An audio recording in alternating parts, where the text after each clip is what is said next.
जिंदगी से लड़ते, जूझते और भिड़ते हुए इंसान बुढ़ापे की दहलीज सिर्फ ये सोचकर पार करता है कि अब थोड़ी देर बस सांस ले लूं। जिस जिंदगी से उम्र भर इतनी बहस की है, अब थोड़ी देर उसके साथ दो चार बातें कर लूं। मगर कुछ लोगों के लिए ये जंग कभी खत्म नहीं होती। कुछ लोग होते हैं जो जिंदगी के भार के बावजूद जिंदगी जीना जानते हैं। कुछ ऐसे ही हैं प्रगति मैदान में रहने वाले सरदार जी ऑमलेट वाले।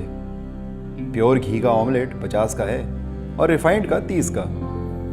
बर्तनों पर नजर मारें तो हाइजीन के मामले में बड़े बड़े रेस्टोरेंट्स भी शर्मा जाएं।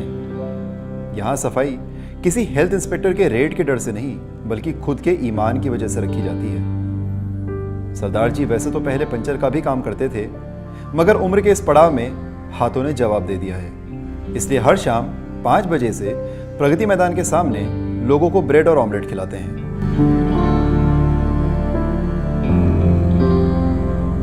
हेलो गाइस, मेरा नाम है नेहा। आज पार्लर वाली आंटी बंद थी, इसकी वजह से मैं ऐसा दिख रहा हूँ। तो आज के लिए आप मुझे अभिजीत भी कह सकते हैं। और आज मैं मौजूद एक बहुत ही खास मेहमान के साथ, जिनका नाम है सरदार जी ऑमलेट वाले। Uncle ji, welcome to our show.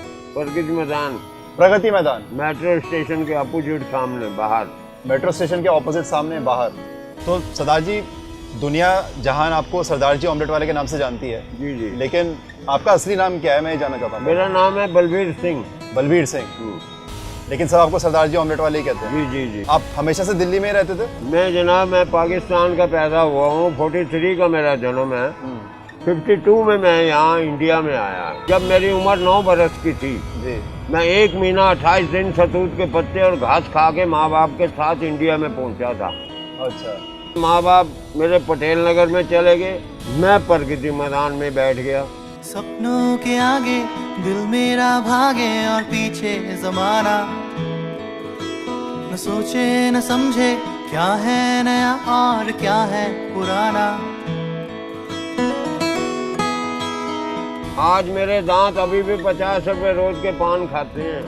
तो कुछ स्पेशल केयर लेते हैं? नहीं, एनीथिंग। मैंने कभी टूथ पे मांझे ही नहीं इनको। एनीथिंग, कोई इंटरेस्ट नहीं है इनसे। कैसे साफ करते हैं? ना, कोई जरूरत नहीं साफ करने की। ये चूना जो है ना, विटामिन 1 नंबर है, पॉइजन, कीटाणु रद्द।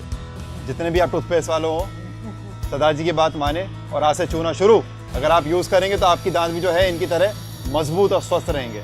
मेरे माँ बाप ने ये मेरे को बाप ने शिक्षा दी थी, बेटा गुलामी नहीं करनी, मजदूरी करनी कबूल है, गुलाम मत हो जाइए। वो गुलाम होगा तो तेरी तोड़ देगा वो। ये खामोश धड़कन और मदहोश सांसें क्या कहती फसाना, मेरी जिंदगानी के पन्नों के ऊपर है किसका नजराना। रहनुमा। बाप ने जाते समय मेरे से ये कहा, बेटे आज मैं 115 साल में जा रहा हूँ और तू भी इससे 2 रत्ती फालतू जाएगा। जितने तेरे बहन भाई हैं सब टैबलेट के मरीज होंगे, लेकिन तू चाराने की टैबलेट नहीं खाएगा। आज तक नहीं खाई। मालिक की कृपा है, उसकी रहमत है मेरे पे। मैं अपनी इज्जत की रोटी कमाता हूँ और इज्जत की खाता हूँ। किसी की आत्मा नहीं सताता। कोई आ जाता है तो उसे 2 आने दे देता हूँ, जितनी मेरी औकात है। भाई भूखा है तो ये ले अंडा खा ले, अंडा लगा के चटनी डाल के दे देता हूँ। मैं अपनी उतनी मजदूरी करता हूँ। आज मेरी औलाद नहीं है। मेरे बेटे सारे अलविदा हो गए। 87 में पहला गया, 92 में लुगाई गई। आज मैं बेसहारा हूँ। मैं किसी से मांगता नहीं, करता हूँ, खा लेता हूँ। मालिक जिस दिन इस घुटनों को छोड़ देगा ना, उस दिन मालिक से ये दुआ करूँगा कि मुझे वो संख्या दे दे जो मैं तेरे शरणों में आ जाऊँ। मुझे यूं करके मत करवाइयो। ये मौसम नया और सारा जहां भी कुछ लगता नया है, एक रोशनी सी छाई हुई आंखों में यहाँ है। मैंने आज आमलेट क्यों बनाना शुरू करा, मैंने एक अमूल का पोंच लिया। हाँ जी। उसका मैंने पोंच इस्तेमाल करा। मैंने आमलेट बनाया 2 अंडे का। अच्छा। तो उसके अंदर मेरे को कुछ इंटरेस्ट मिला। अच्छा, ये आपने खुद के लिए बनाया था? हाँ। जितनी मंदी आंच में खाना बनाओगे उतना ही मीठा बनेगा। कितनी बिक्री हो जाती है आपकी एक दिन में, मतलब कितना प्लेट बेच लेते हैं? 150, 200, 250 रुपए की मेरी मजदूरी हो जाती है, माल के पैसे निकाल के, खर्चा निकाल के। अच्छा, ये ब्रेड आम दुकानों में मिलती नहीं है, आप कहाँ से लाते हैं ब्रेड और अंडे? कहाँ से लाते हैं? दरियागंज। आप हर रोज़ दरियागंज जाते सामान लेने के लिए? डेली मैं यहाँ से 12:30 1 बजे चले जाता हूँ, 2 बजे लौट के आ जाता हूँ। माल ले आना, जो भी कुछ लाना है मैं अपना लेके, अपना भेजबोर करके फिर आगे प्याज मिर्ची काटता हूँ। वो प्याज मिर्ची काटते काटते 4 बज जाते हैं। हमारे एक भाई साहब ने लिया वहाँ पर, आपने लिया ब्रेड ऑमलेट, उनकी तरफ कैमरा कर सकते हैं एक बार? तो दोस्तों एक बहुत समस्या खड़ी हो गई यहाँ पर। इन भाई साहब ने अंडा ब्रेड लिया है लेकिन छुट्टे पैसे नहीं है इनके पास। और इन्होंने भी 100 का नोट थमाया बलबीर जी को और छुट्टे पैसे नहीं है इनके पास। तो भाई साहब कैसा महसूस कर रहे हैं आप कि हाथ में चीज़ है लेकिन खा नहीं पा रहे? क्यों? क्योंकि छुट्टे पैसे नहीं है। ये समस्या होती है दोस्तों। Be the change you want to see, carry the change you want to see. सन 1956 से लेके सन 78 तक मैं 65 रुपये तोला सोना खरीदता रहा इसी इंडिया में। सन 78 के अंदर 150 रुपये तोला सोना हो गया था।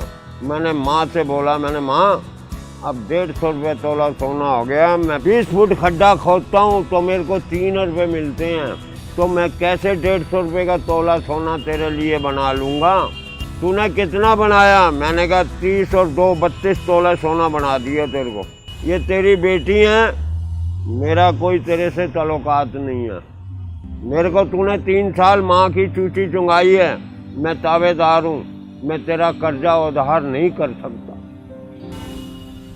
मैं तेरा कर्जा नहीं उतार सकता।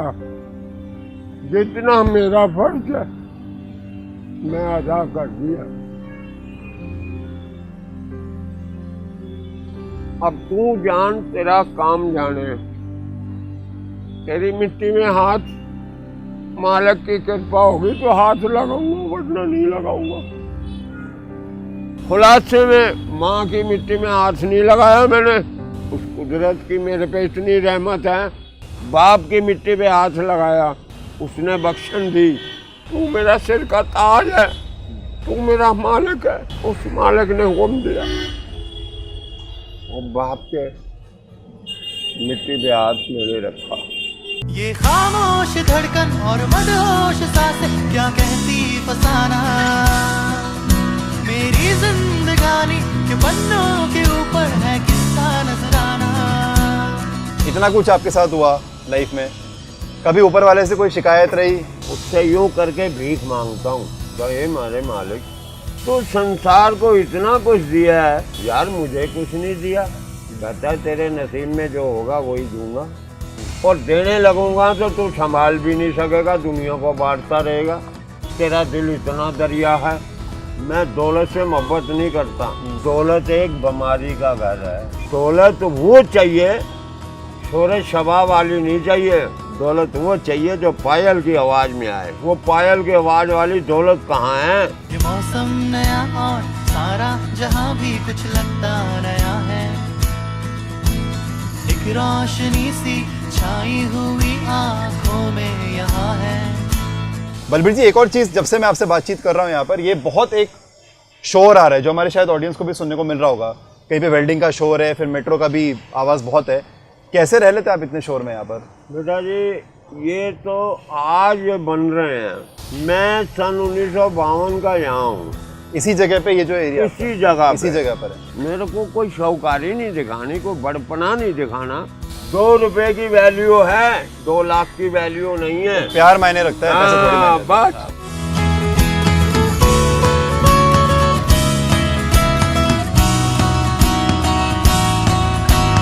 सपनों के आगे दिल मेरा भागे और पीछे जमाना, न सोचे न समझे क्या है नया और क्या है पुराना।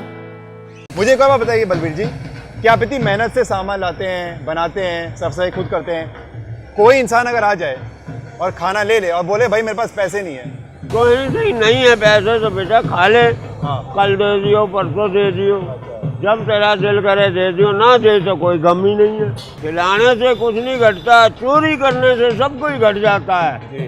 इतनी डीप बात कही गई है अभी बलबीर जी ने कि पीछे सेलिब्रेशन स्टार्ट हो गया है, आपको आवाज़ आ रही होगी। तो बलबीर जी एक बार मुझे बताइए कि लोगों के साथ इन जनरल लोगों के साथ एक्सपीरियंस कैसा रहता है आपका? लोग आते हैं, क्या पूछते हैं कि क्यों, कुछ बात करते हैं आपसे? लोग बड़े गुडविल की बातें करते हैं, बड़ा मन खुश हो जाता है, बड़ा प्यार भी करते हैं। तो बलबीर जी, अब इतनी तारीफ सुनी है आपके ऑमलेट और ब्रेड की, तो एक तो खाना बनता है, तो एक आप ब्रेड ऑमलेट मेरे लिए बनाइए ताकि मैं ही बता सकूं कि मैंने भी आपके हाथ का ब्रेड ऑमलेट खाया है।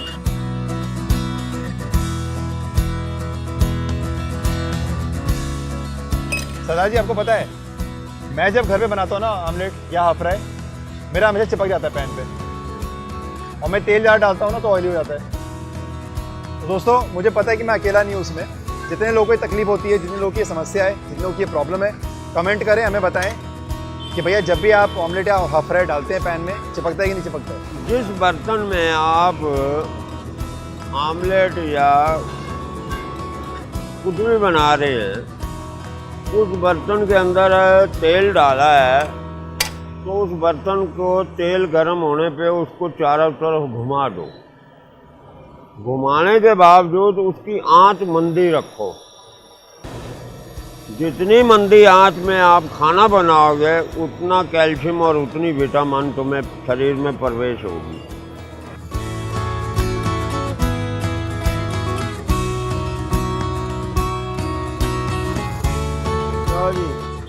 Thank you. ये देख रहे हैं आप, इसमें शाइन है लेकिन तेल की नहीं है, खुशबू है बहुत बढ़िया।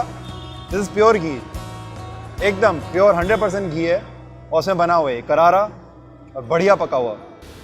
तो दोस्तों, बहुत ज़्यादा गर्म है लेकिन मुझसे रुका नहीं जा रहा है बिल्कुल भी, तो मैं टेस्ट करके बताता हूँ आपको।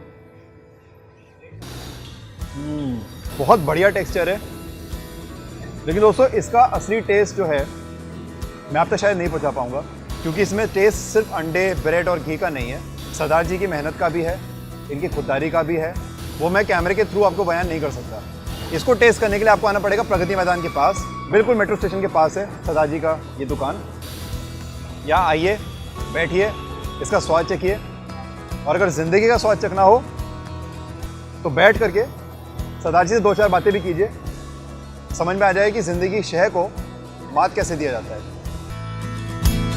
एक रोशनी सी छाई हुई आंखों में यहाँ है, ये खामोश धड़कन और मदहोश सांसें क्या कहती फसाना। जैसा कि आप देख सकते हैं, भीड़ बहुत बढ़ती जा रही है, सो समय आ गया मेरे यहाँ से निकलने का। अगर आपको ये वीडियो पसंद आया so don't forget to like, share, comment and subscribe to eat treat. और अगर आपको सरदार जी जैसी कुछ इंटरेस्टिंग स्टोरी पता है, then do let us know in the comment section. And then this is me Abhijit Bhatt signing off. तो मेरे बाप ने कहा था कि मैं 115 साल में जा रहा हूँ, तू भोसड़ी के 120 साल में जाएगा। वाह। आज मेरा हिंदुस्तान का बच्चा पहलवान नहीं बन सकता, सिर्फ टैबलेट खा के, कैल्शियम खा के, और मैं बहुत बॉडी फिल्टर हूँ। इंजेक्शन लगाते हैं, हाँ, गुब्बारे फुलाते हैं। जो जांग पे हाथ मारता था, चलो एक कबड्डी खेलते हैं, वो नहीं कर सकता।